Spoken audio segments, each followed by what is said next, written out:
The thing is, your pencil, standard pencils, you're gonna have to sand the crap out of them to get them to fit. But once you do, amazing tool.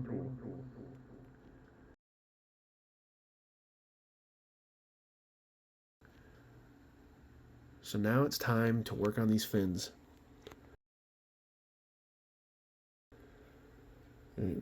Do not over sand the length of your fin tabs. Don't make them too short.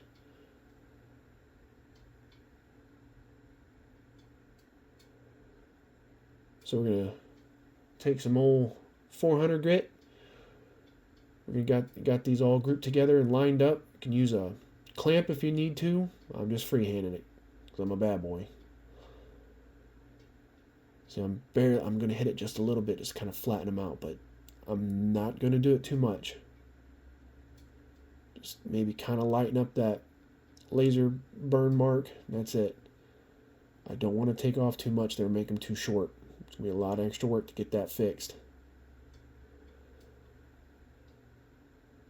Try and get that part of the root edge. You don't want to mess these up either. You don't want them sitting too high off the outer body tube there. They should be touching.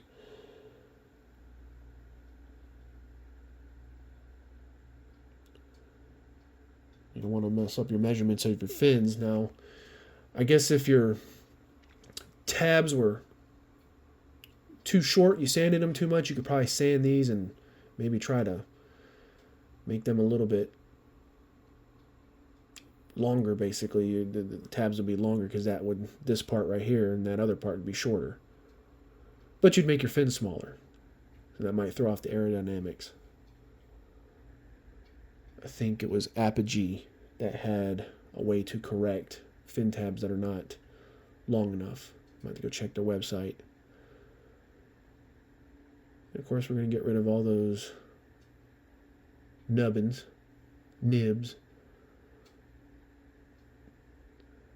the parts that were attached to the fin stock, and just lighten up the laser engraving burn part. Nothing too crazy. But we are going to airfoil the entire fin. We're going to put an edge on it. I don't know if that'd be a full airfoil or whatever you call that, but we do make a pretty sharp edge, and of course, the sharper you make them, the more fragile they'll be. But I just wasn't feeling doing the leading edge by itself. It wasn't looking right to me, so I just went ahead and went all around the fin. Wasn't too bad. I actually did it pretty decent and even. And you don't have to be a He-Man here either. I think that was 150 saying 150 grit, I think. I want to say could have been a little higher, a little finer, like 200, 220. Just make sure you do it even, especially on the root edges.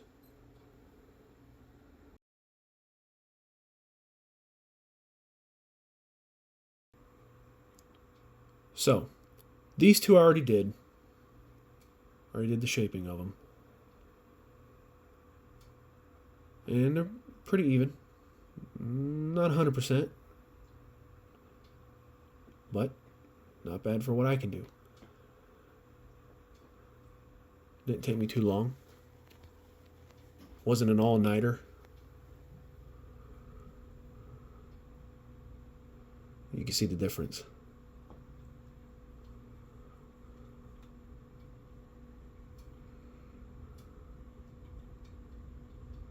So I'm going to take a black Sharpie, and sometimes you got to think of this as like knife sharpening.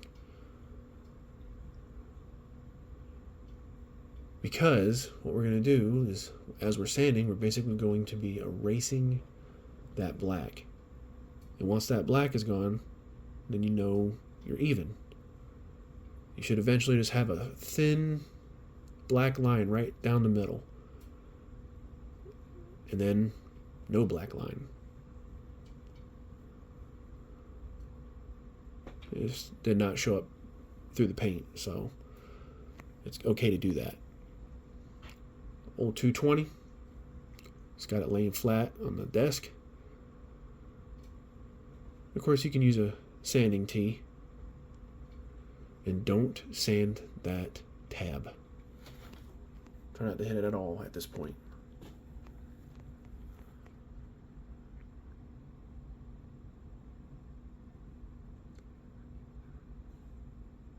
So I'm just stropping it, kind of.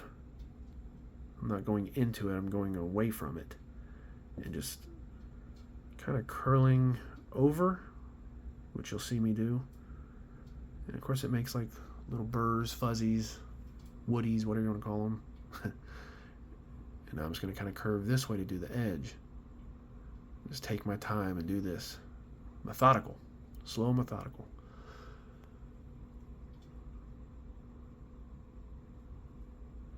Just kind of do the other side, just shaping it, getting the initial shape. And then we'll go to town on it. Maybe.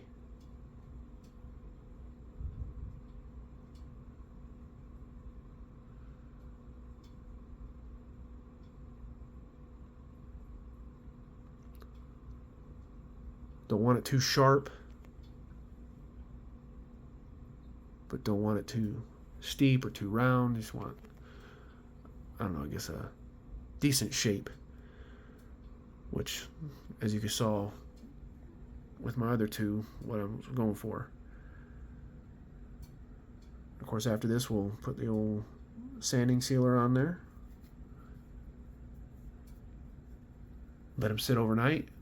They warp, then we put them on a book. These actually did not warp at all. Interesting. The high flyers did, but these really gave me no warpage. So now I'm going a little bit at a sharper angle, and then I kind of curve with my wrist. You can see me do that when I'm trying to round the edge. I'm not doing that quite yet. Now I am, see? Kind of going up a little bit, just every now and then, just putting it like at a little bit of a curve. And of course, you could do this with a sanding tee and hold the fin in your hand, but so far, I like doing it this way. And just hold the fin in one hand and then hold the sanding tee in the other end. And I was taking a sponge brush and just knocking down some of those burrs, just really, really get in there and take a good look at my edge. Of course, we got a ways to go. I start working on that rounded edge right there, and then the trailing edge.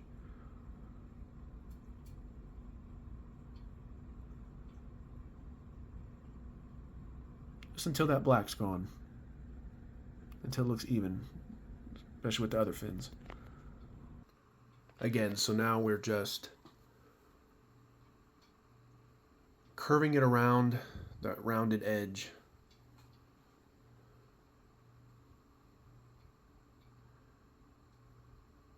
Just removing the black. Slow and methodical.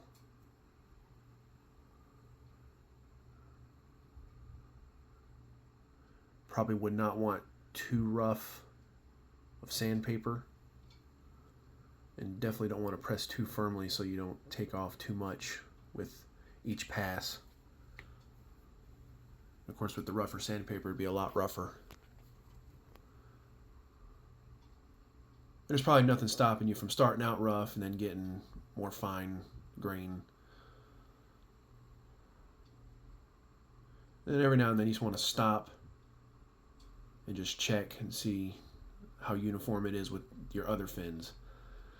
This is what you might do. You do one fin, hey, that looks good, and then you just try to mimic that fin with the other fins.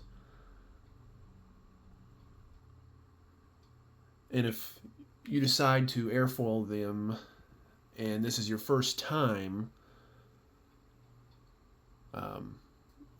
don't freak out. Don't panic if it's not quite right.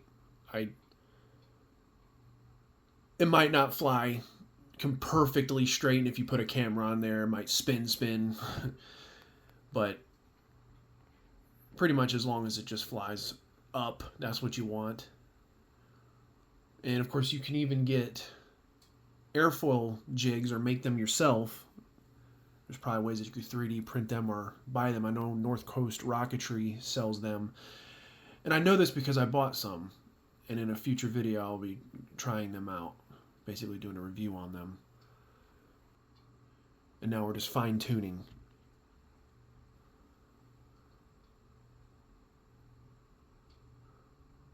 This way, that way, this way, that way.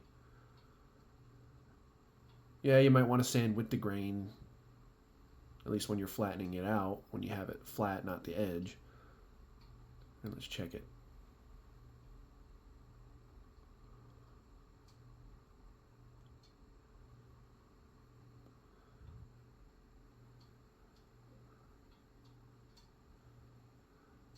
Still got just a little bit more work to do.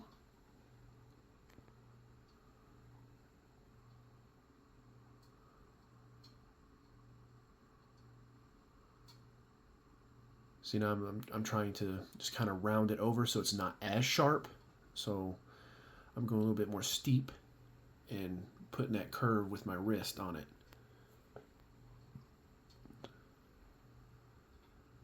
And if all else fails, if you really screw them up, you can buy fins.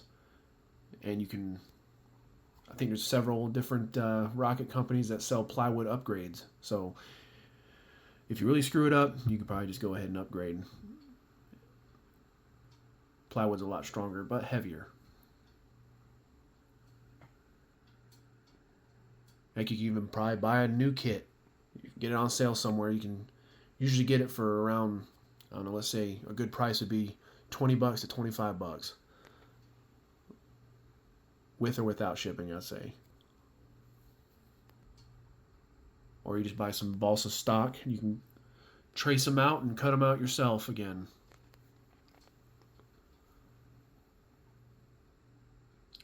Every now and then stopping to pinch off the burrs.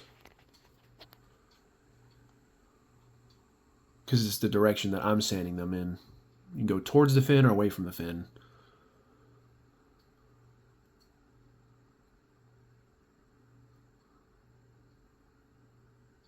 So it went really steep right there. And that right there too. Just very, very fine tuning.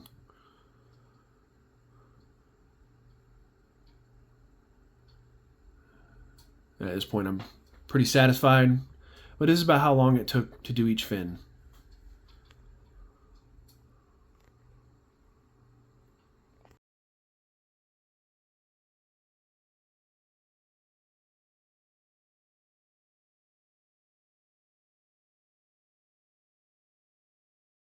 And there you have it.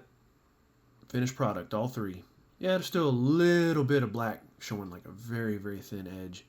But even then, I'm looking for just how uniform it is overall with the other fins.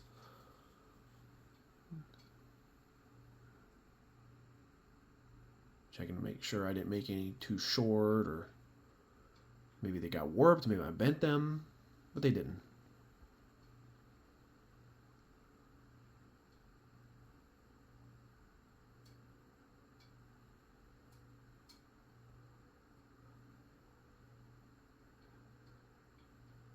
So I'm not sanding them anymore. I'm just putting them on there so they see how straight. If they're looking good, move on to the next step.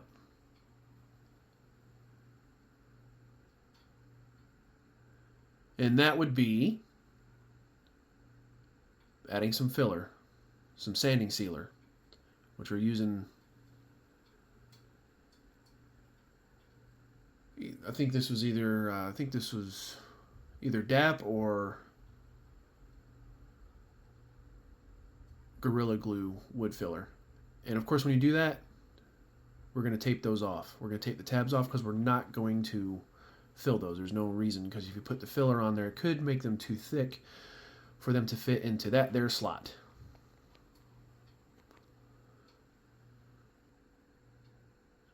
And there's probably nothing stopping you from just going ahead and doing the whole fin. but it just seems like it'd be more work. So put you a little bit of masking tape, good old blue tape on there. Just something to try to keep it from getting sealed, because you're not going to see that anyways. It's going to be inside the rocket, inside the airframe. So when you do all your painting and priming, that's not going to matter.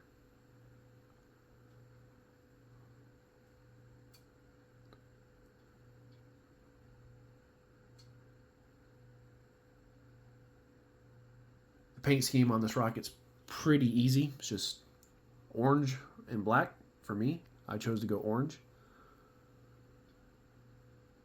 Yeah, that looks straight to me. If you wanted to paint the fins separately before you glue them in, I don't think that's an illegal operation. I think that's all good. You do what you want sometimes. It might make things harder in the long run. And yeah, those root edges that will be sticking to the outside airframe, yeah, I get some sanding sealer on there that I have to sand off. And I added water to it. I like mine a little bit on the thicker side, not the runnier side, so it's not like, I don't know, it wouldn't be 50-50. It's not peanut butter, and it's not chocolate syrup. It's, I want to say it would be more like the consistency of like a thick latex paint that you're about ready to paint your walls with. And they say that you should go with the grain and let it dry, sand it, and then go against the grain, or while you're doing this, go with the grain, against the grain. But I think they turned out pretty smooth.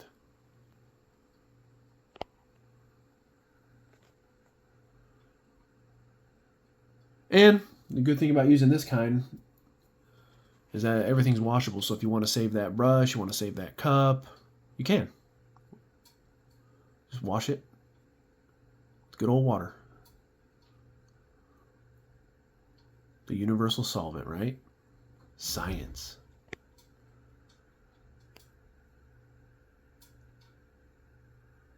Agua.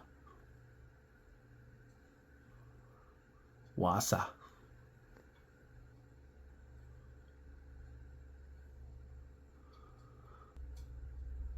I don't think there's nothing stopping you from letting this coat dry and then putting on another coat. Even before you sand it.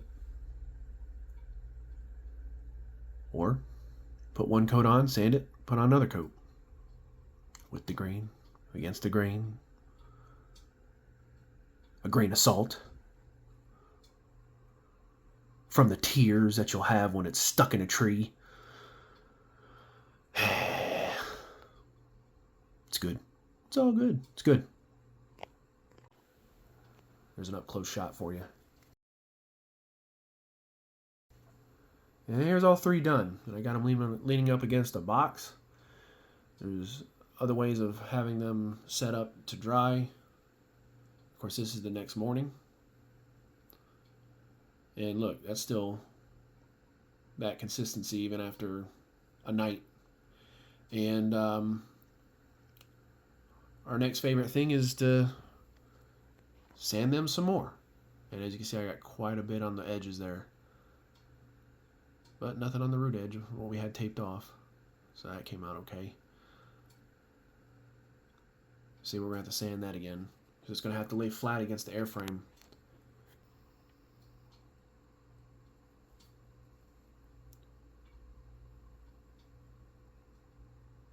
Definitely got some work to do, but it's not so bad.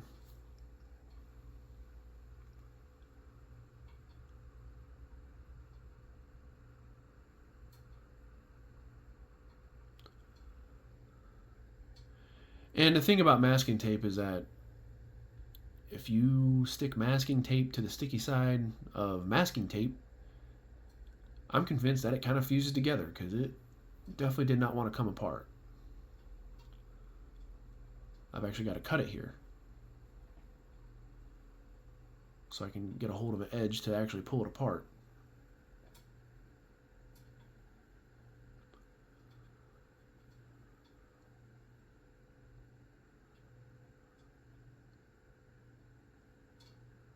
Yeah, you could stick it to your oily face, and it might help a little bit before you do that, but I didn't. And it leaked through a little bit right there, but no big deal. We'll just sand that off.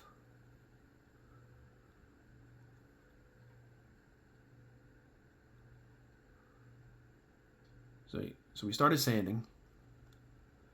That one's sanded. That's what we want.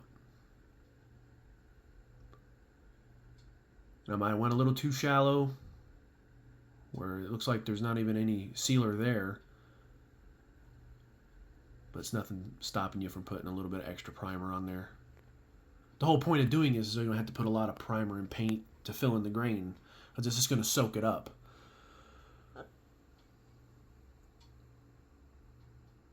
See, that's not sanded, obviously, so we got to sand this one.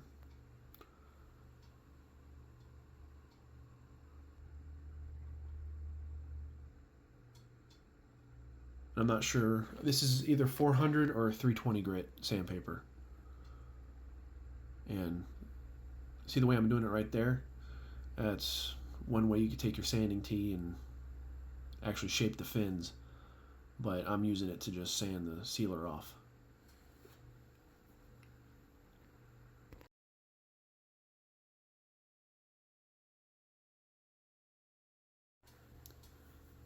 Just get that roughness off of there. What you got to do. And I learned that it does powder and make a mess. So have a vacuum or maybe a damp rag or paper towel ready to clean it up, and try not to set your fin on the dust because it will cake up on you.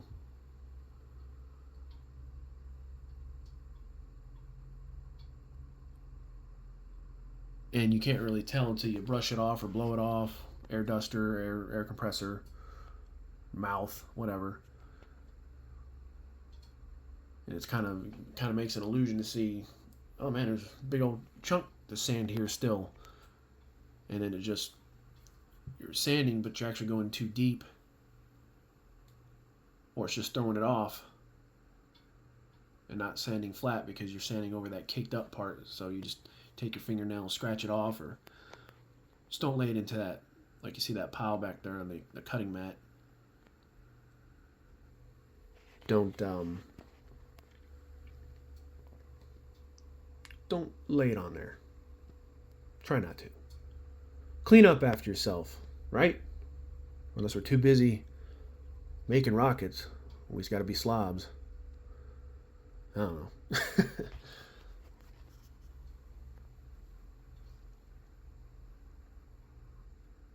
You can see how smooth it's getting. Started with the edge. And we start doing the flat area. See, I can actually take that off with my fingernail. It's kind of brittle. It's not super hard to take off.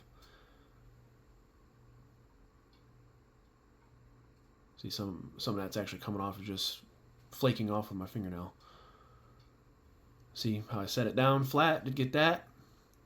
That's what I'm talking about. Try not to lay it on top of the dust.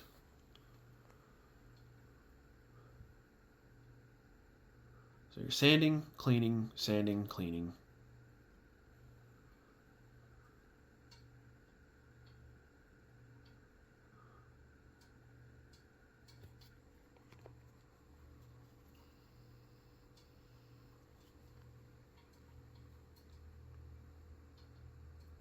Just a good habit.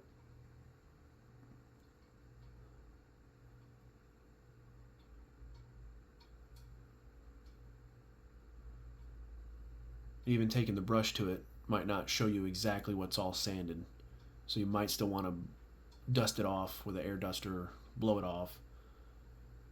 It can be kind of deceiving until you hit it with some high power air. You can still see what I've done, what I haven't done, and the difference.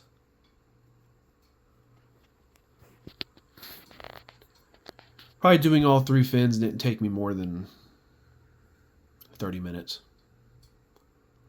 Do one, take a break.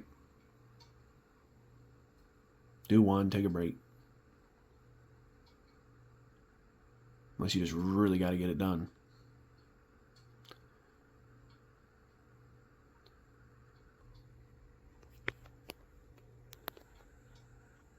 Just trying to get you a shot there. See that? I'm actually not sure what happened there. It's almost like I laid it on top of a big grain of sand or something. It just didn't get filled in, or that happened as I was sanding it here. If all else fails, you can always put a little bit of extra this wood filler on there, or probably some Bondo putty just to fill in that little pinhole.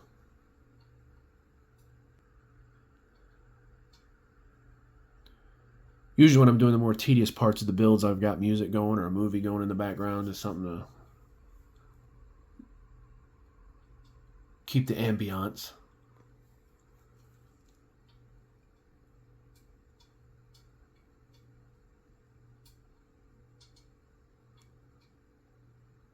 I don't know, you guys got a favorite soundtrack or movies that you watch while you're building rockets? Let me know, because I might need some new ones to listen to or watch. You can see what kind of mess this makes just from a couple strokes, just how much it actually takes off. See, you know, I rub up my finger. It might still leave a little bit of dust there, and of course that's still showing. A couple coats of primer might take care of that. You just have to find out. Usually if it's pretty deep, it'll still show. And of course if it shows up through the primer, it's going to show up through the paint.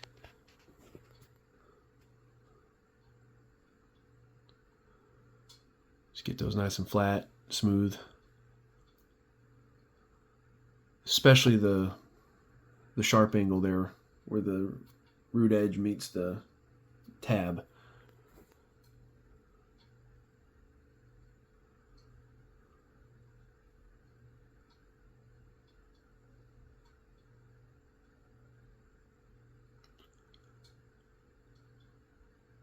And try not to round it off. I'm just holding it in my hand. I'm winging it.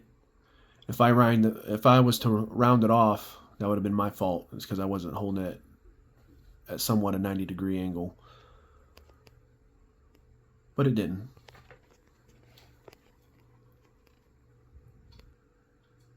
At least not this time.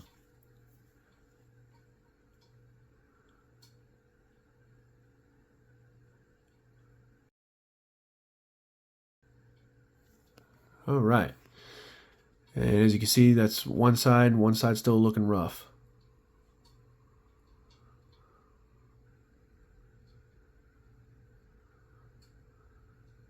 And that's what the sandpaper is looking like at this point. Ah, nice fresh sheet. Don't want any wrinkles. I've learned the hard way, especially with these fins.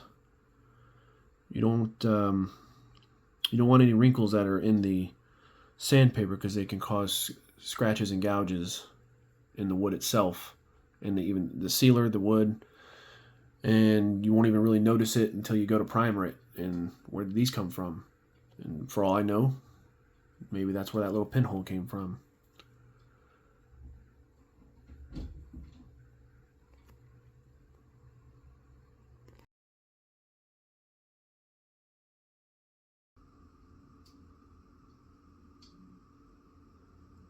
So, just finishing up these fins. These were not warped from the sanding sealer for some reason. I didn't have to put them under a book when I let them dry overnight. Or dry for a couple hours and then put them under a book overnight. And, hey, we're actually done here. This is the result. All three are done. So we're just checking them out, make sure it's all good. Yeah, some of those spots look kind of thin. Maybe I could put another coat on them. But I don't.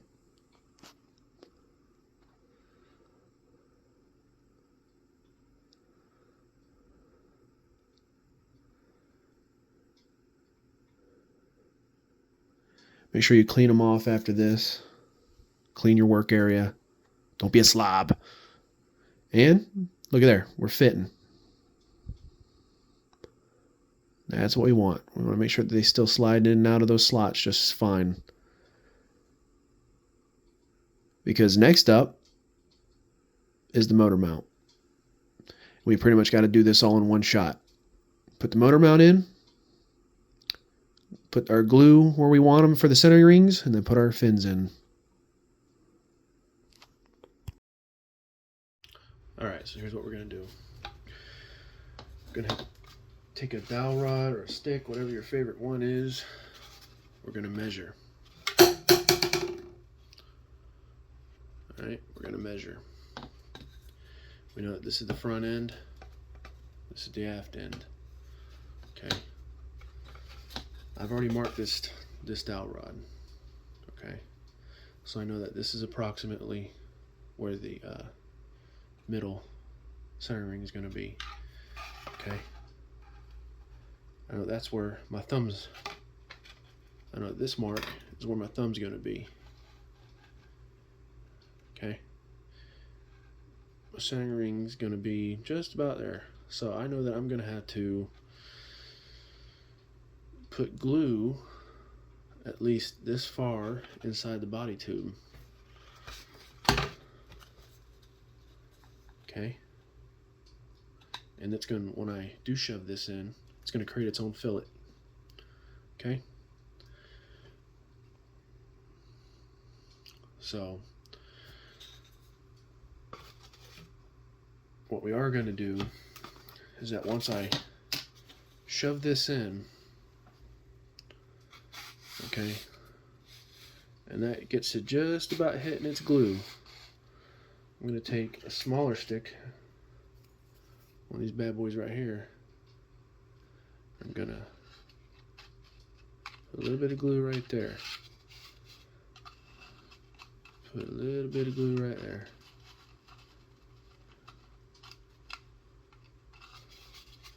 Put a little bit of glue right there. Okay, and that center ring should just about start to hit it. Okay, and then before I shove that all the way in, I'm going to take just a little bit and put it here. Put some here for this ring. Boom. Well, let's get started on this. Get our glue. Go wood glue. And by the way, Elmer's glue nozzles totally fit on the Tight Bond bottles. So, all right.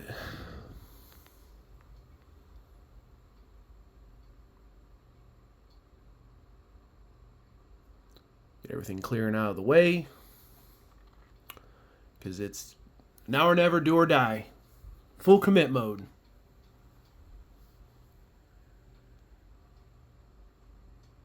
It's pretty much at this point, whatever you're doing is going to happen, and that's what it's going to be.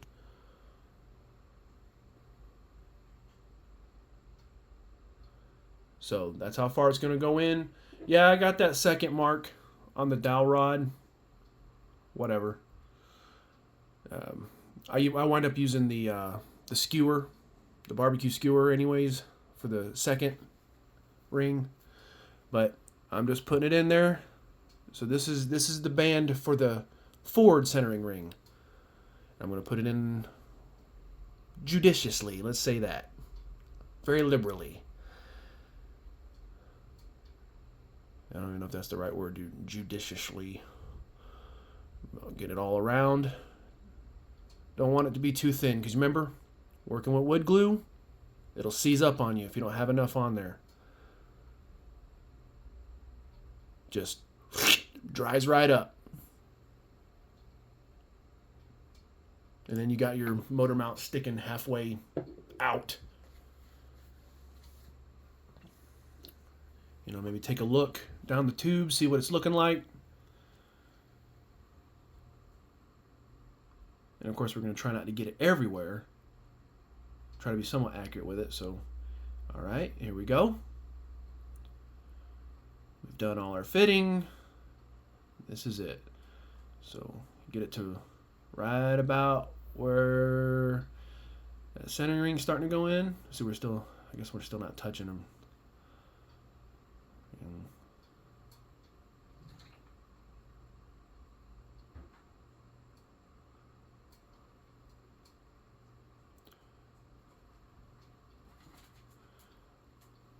All right. Yeah, that dowel rod is not going to fit in those slots, so this is thinner. So the wooden skewer, and you get a little bit on the body tube there. It's not the end of the world.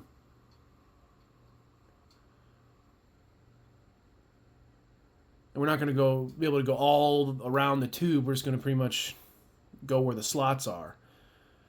But I think this is a better method than just what Estes recommends, and that's just putting a band where the front centering ring goes and then where the second centering ring goes, because pretty much you're going to push everything forward and it's not going to really touch the second centering ring anyways. Middle centering ring.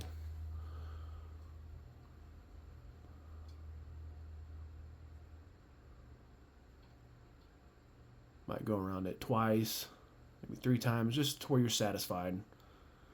But what we don't want is for glue to dry up where the fins are going to touch the motor tube, because then they won't lay flat. So that's why you pretty much want to do this all in one shot. You don't want to wait for things to dry, and then you got a layer of dried glue and it's just going to make your fins sit funny. So don't do that.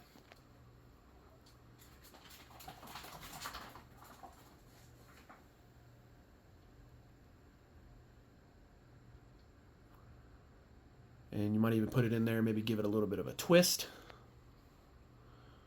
But it might seize up on you, so be aware of that.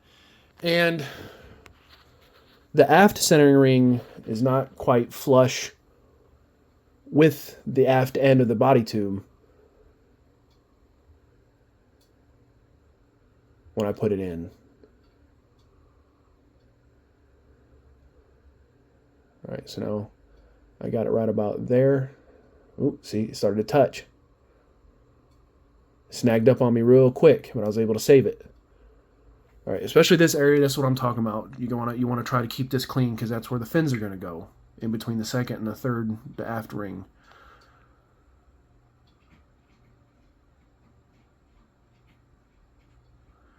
And I don't have the aft ring sitting completely flush. It's sitting in, I want to say, maybe 1/8 of an inch, maybe 1/16. There's a bit of a lip there, and I did draw a ring on the inside of the body tube just to make sure I was lining up where I wanted it to. But that's it. Now we're going to put the fins in.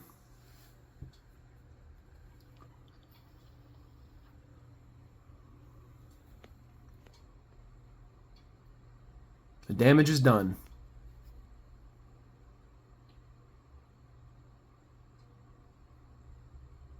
Hopefully not too much damage. Yeah, and that slot, some of them seem to kind of bow out a little bit, but it didn't affect anything.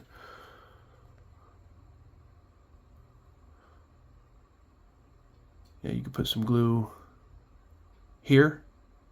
So I was trying to just kind of build up the glue. I just wanted to make sure there was enough glue and not too thin. So you just want to put it on the root edge, which is that whole entire edge of the bottom of the fin there. What's touching the body tube and what's going inside, the fin tab that's going inside, that's going to touch the motor mount.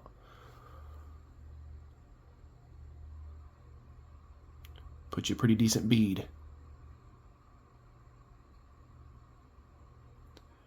And then once this is done, just to guarantee that they were straight, not lopsided if I laid it over, or I used the Qualman fin jig, which if you don't have one, it's not the end of the world.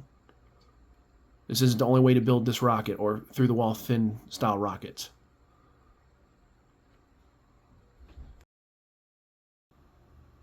Just getting plenty put on there.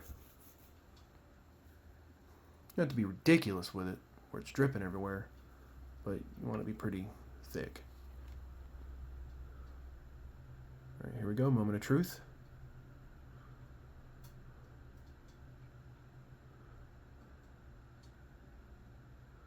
And there it is, one down.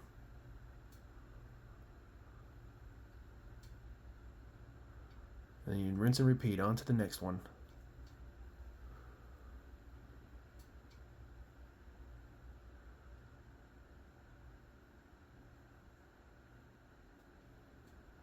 Just get it in there. Okay, looking good.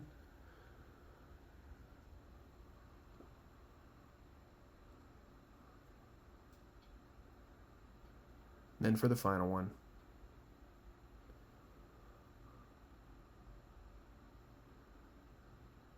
Everything's sitting nice and flat on the airframe, and it's not sticking out. It's not wobbling too much, so that means it's actually hitting the motor mount. So they're not too short, they're not too long, so I think we're good.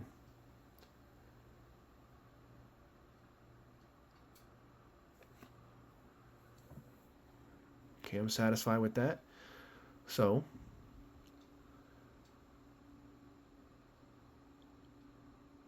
it's time to get our fin guide on there, or jig, whatever you want to call it. It's probably more accurately called a guide. You just shove it down on there until it's snug, and try to get it 90 degrees. And do some eyeballing. Look down, look around, just to see if anything looks crooked or out of place. See, now you can see the bottom of the motor mount, but how far in I actually went with the aft ring.